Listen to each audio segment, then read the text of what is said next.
Hey babes, it's Sharonda Isadora and welcome to Brazen Babe Reviews. And during this, or today rather, today, I'll be doing a book review, and that book review will be on White Whiskey Bargain by Jodie Slaughter. Now insert the picture of the book somewhere in here as always. So let's get to this, shall we?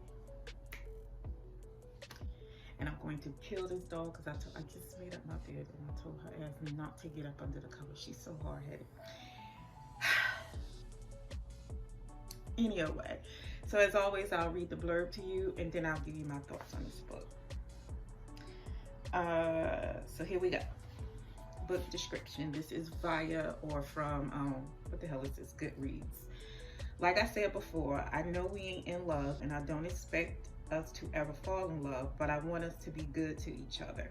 People have been getting married in situations like this for hundreds of years and they made it work. It doesn't matter if this doesn't last forever. I'm going to make sure I'm good to you, and I appreciate if you extended me the same courtesy. Javier Meza. This is a long blurb. Like probably one of the, not one of the longest blurbs I ever read, but this is a pretty long blurb. The sudden and tragic death of her mother shows Hannah Hawkins in a position she doesn't feel at all prepared for. With the duty of leading her family's decade-long moonshining business weighing heavy on her shoulders, the last thing she needs is something making her transition even harder. Unfortunately, that's exactly what she gets. A band of vicious new players have arrived in a small town of Harlan, Kentucky. And while what they really want remains a mystery, it quickly becomes clear that they're willing to stoop to dark lengths to get it. To fight off a beast, Hannah realizes she needs to join forces with a rival. Javier Meza may be the sole heir to his family's moonshining empire, but he's certainly no leader. He has no head for business or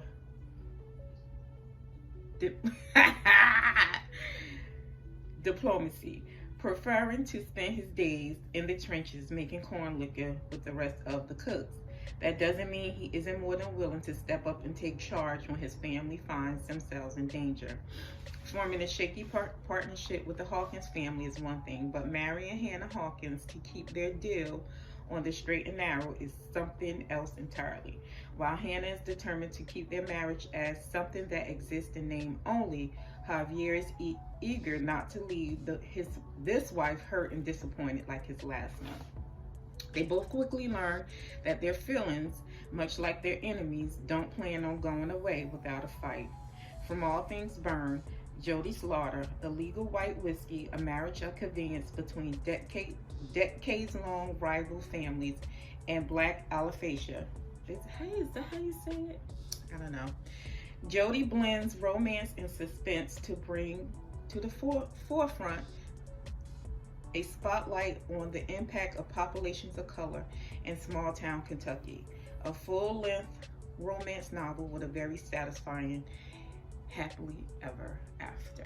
And that, beautiful people, is your blurb for White Whiskey Bargain by Miss Jodie Slaughter.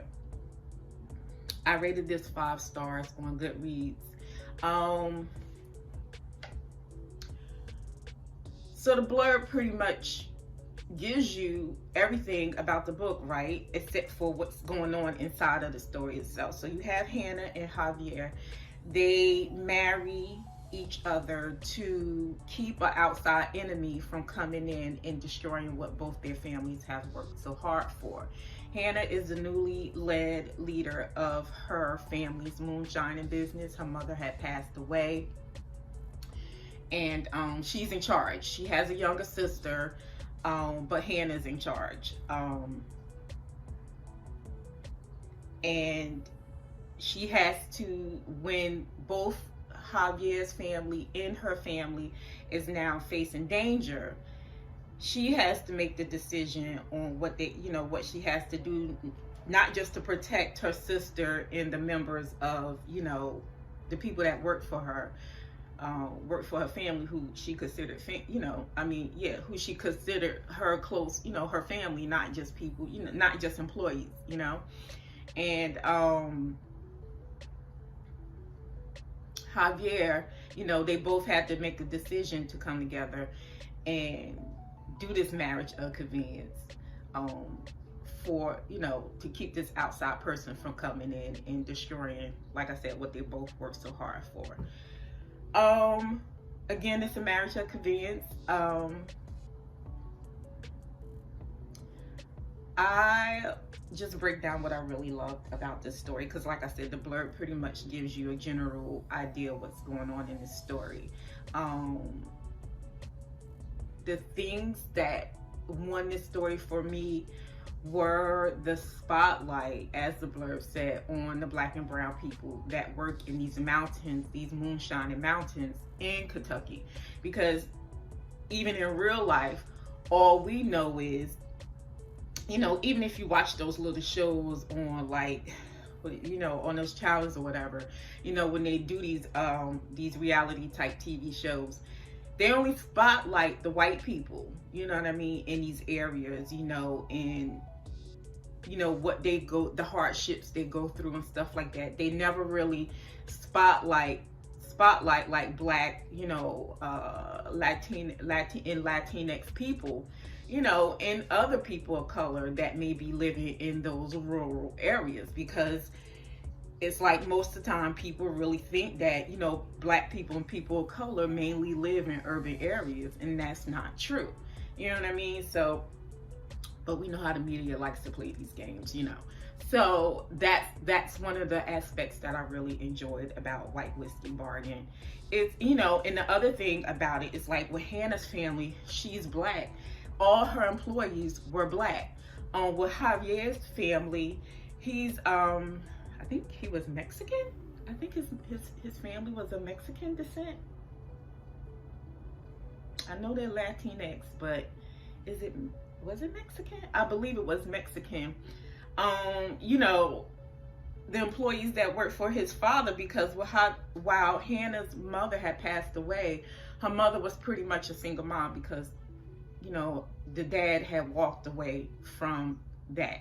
You know what I mean? He didn't want to, be a part of that. And Hannah's mother was the type of woman that was, well, you going, you know what I mean? She wasn't going to chase after no man.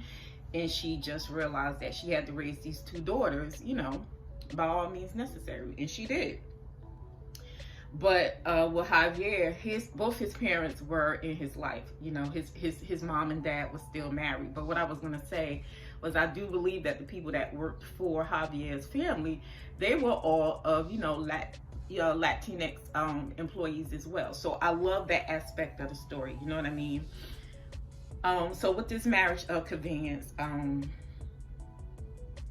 when we go inside the story, we have Hannah. She's not talking to Javier initially. She's talking to his dad, because his dad at this point is still in control of the business, because as his blurb said, Javier had no interest in being head of this business. He knew one day, like, once his mom and his dad passed, he would have to, but at that point he felt like, I don't want that kind of, I don't want that right now. You know what I mean? I'm fine with being, working with, with the cookers.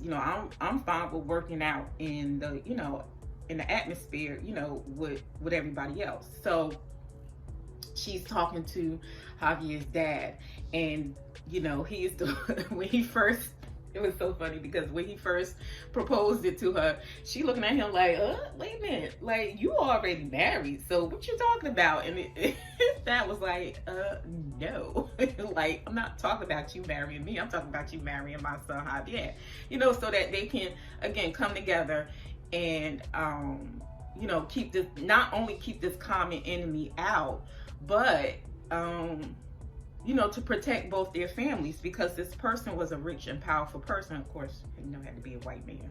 I mean, it didn't have to, but it was shit. It is what it is. So, it was them coming together and putting their families together. Not just in name, because it was in name, but it was also both Javier's and Hannah's family were both respected in this area, and they both put out good product, you know what I'm saying? So them coming together and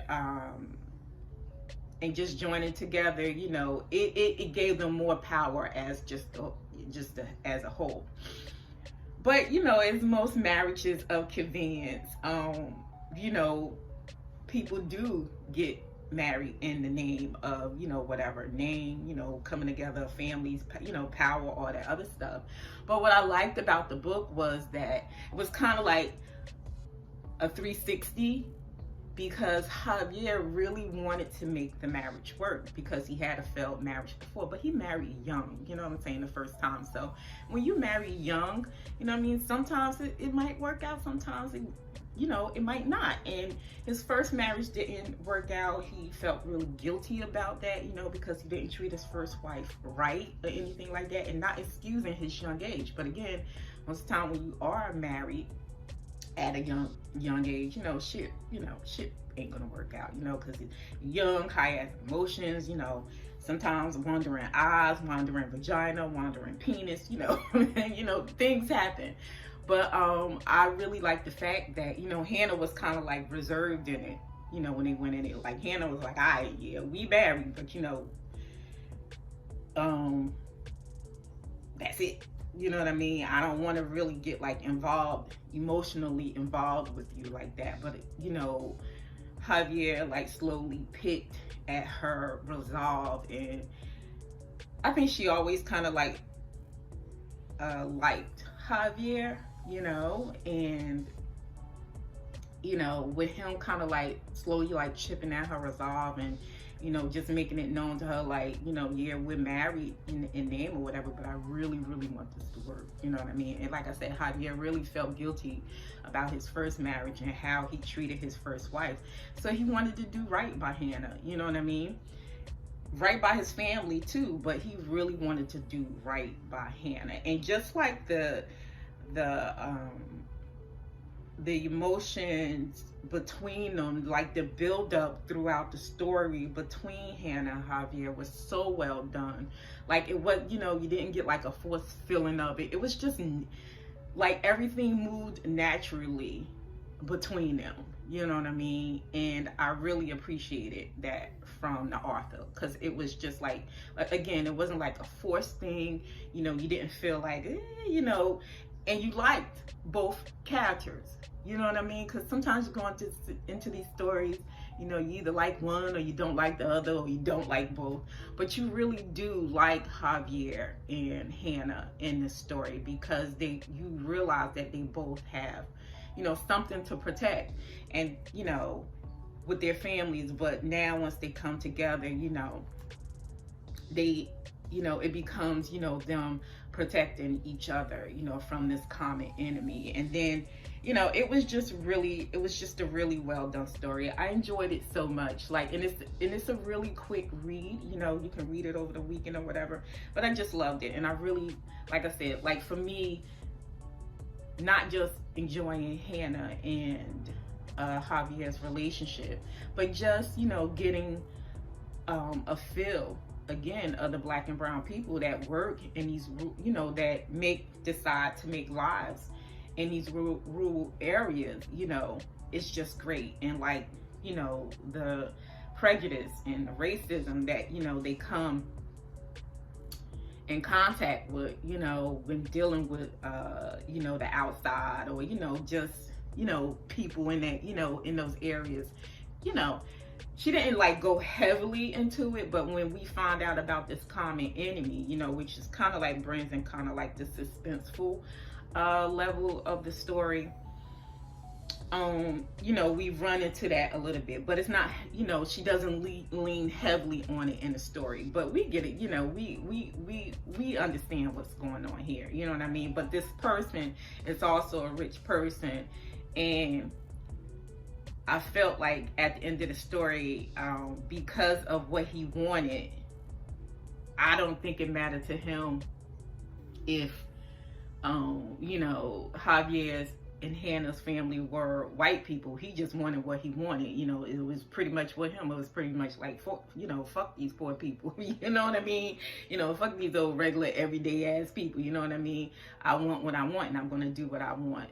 You know, to get it. And you know, because he was doing that, you know, it brought about this marriage between these two families. And it was just a really cute, well done story. Like I said, everything flowed naturally between the couple. And you know, it was just like kind of like slow build up between Javier and Hannah, especially before they got to the sexy times, because I was reading like, all right, when we gonna get to these bedroom scenes? I was like, hi, you know, but you know, when they got there, I was like, okay, you know, but you know, it was a really well done story, and I enjoyed it a lot. This is my second read by Miss Lauder, and she's very good at just, you know, building these stories, and just, you know, giving you a different aspect of looking at things, you know what I mean? And I honestly haven't ran across a story like this as of yet, where we get this telling. I mean, marriages of conveniences, they're all across the romantic sphere, you know, but we generally get it between, you know, same race, you know, and if it is an interracial romance, you know, most of the time it's either, you know, primarily, like, you know, if it is a person of color, you know, they're generally like, you know, hooking up, you know, with a white dude or a white woman or something like that. So for me, it was just really nice to get a story between, you know, two people of color. You know what I mean? It was just great. Like, I would like to see that more in interracial romances, you know, more romances between Black and other people of color, you know what I mean? Or yeah, I just would like to see it more. You know, we don't get a lot of that. Like I said, with most interracial romances, you know, generally, you know, we have people of color and Black people hooking up with, you know, white people, you know. So yeah, that's a whole nother story for another day. But yeah, so if you're so interested, you know, pick it up. It's a really cute romance, you know, really quick read, you know, and it's interesting to see, you know, this different aspect of Kentucky life. You know what I mean? So yeah. So that is my review and recap of White Whiskey Bargain by Jodie Slaughter. Go check it out. And until the next one, later days, guys. Bye.